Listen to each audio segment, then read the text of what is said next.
Papa, talagang aalis ka kung kailan Pasko? Oo anak, alam mo naman gaano ka-importante ang trabaho ko.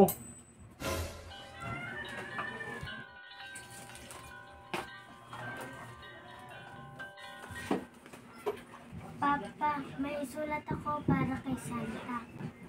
Sige, ako na bahala dito anak. Pwede na bang ikaw na lang ang magpadala na ito? Kay Santa para sa akin. Sige, ako na bahala anak.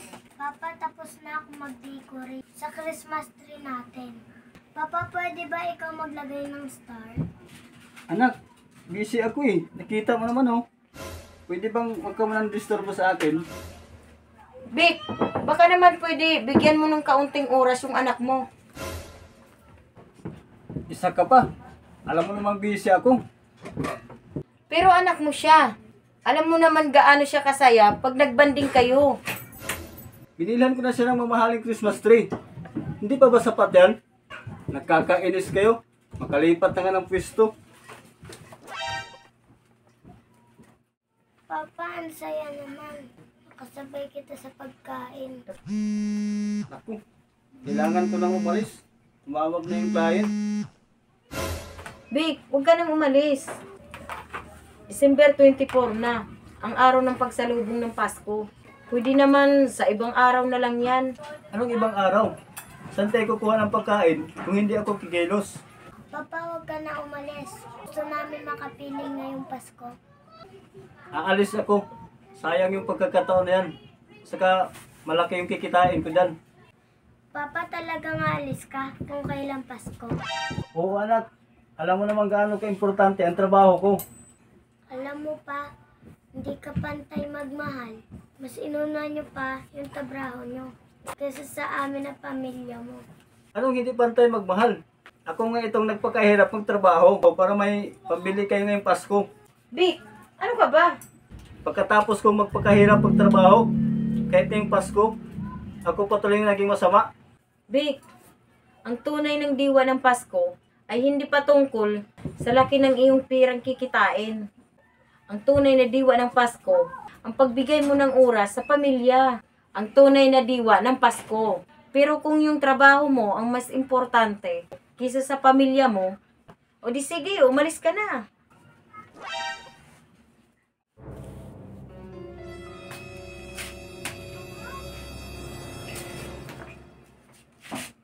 Yung sulat ng anak ko.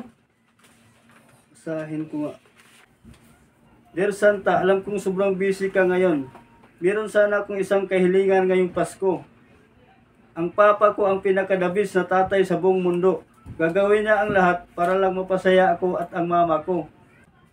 Pero Santa, sa sobrang busy na sa trabaho, wala na siyang oras sa amin.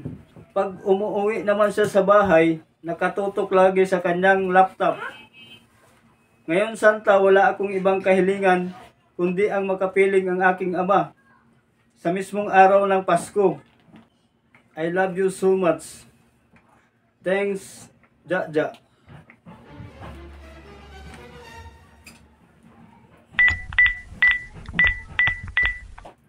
Hello sir, pasensya na pero i-cancel ko na yung kontrata ko ngayon. Uy, Ja, gising ka na. Araw na ng Pasko ngayon. Wala na akong pakialam sa Pasko. Anak, may nag-doorbell. Jang! An! Pa, andito ka? Opo anak, para sa pamilya ko. Vic, nandito ka? An, tama ka nga. Ang tunay na diwa ng Pasko ay hindi patungkol sa laking kikitain na pera, kundi patungkol sa pagbigay ng oras sa pamilya. Pero paano yung trabaho mo? Trabaho? Nandyan lang yan. Na kaya maghintay. Merry Christmas.